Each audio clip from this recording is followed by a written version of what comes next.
On Monday, we started reading a story called My Garden by Kevin Henkes. We read the first part of this story. We read from the beginning of the story to the middle of the story. And so far in this story, we've seen a couple of things happen. We also learned some things about how this story is told. This story is realistic fiction. Fiction means that it's fake, and realistic means that it's kind of like real life. There could be a little girl working in her garden right now, but the little girl in this story, she's not a real true person, like you or like me.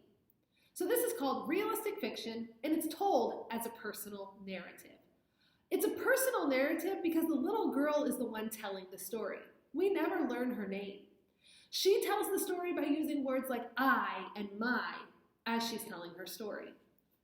At the beginning of the story, we saw this picture. We saw the little girl in the garden with her mom. Then she told us about the bunnies and the rabbits in her garden. And she said she wouldn't want them to be like regular bunnies. She would want them to be chocolate bunnies so she could eat them. And this is the picture that we saw.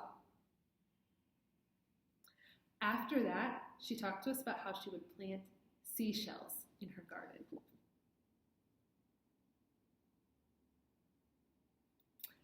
Then she talked to us about how sometimes in her special garden, things would pop up, really cool and unusual things would just show up one day, like buttons and old rusty keys and umbrellas. That's the middle of our story. That's where we stopped for the day on Monday. Today, we're going to pick back up in the middle of our story, and we're going to read all the way to the end. The last page that we read was this page. On this page, it talked about how sometimes things would pop up in her garden, like umbrellas and buttons and rusty old keys. Now we're going to keep reading.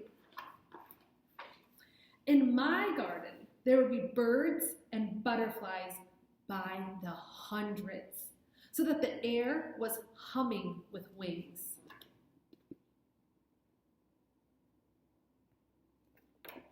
That would be a beautiful sound. The tomatoes would be as big as beach balls, and the carrots would be invisible, because I don't like carrots.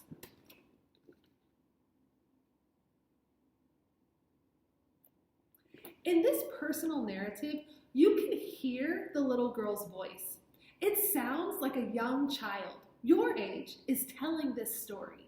Because in personal narratives, you can hear the voice of the person writing them. So when you are writing your own personal narratives, it will sound like you're talking to the reader, which will be so fun to read as teachers.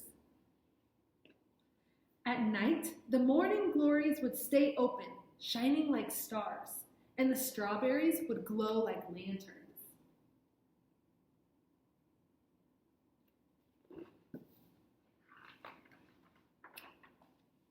It's night now. Only the fireflies and the porch light are glowing. Before bed, I take one seashell from the shelf in my room, and I go to the garden. I poke the seashell into the ground. Who knows what might happen? I cover it with dirt and pat the dirt down with my foot.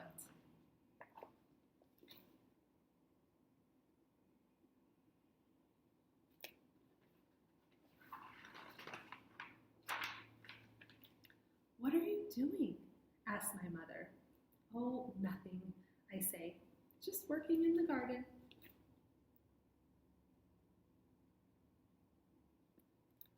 And that is how our story ends. Friend, stories have beginnings, middles, and ends. And the middle is actually the biggest part of the story. So today in your assignment, you are going to be circling beginning, middle, and end of a story. At the end of the activity, you will also have one more slide that you'll need to do to put your special touch on the activity. I'm so excited to see your work. Thank you so much for listening and learning with me. Love you guys.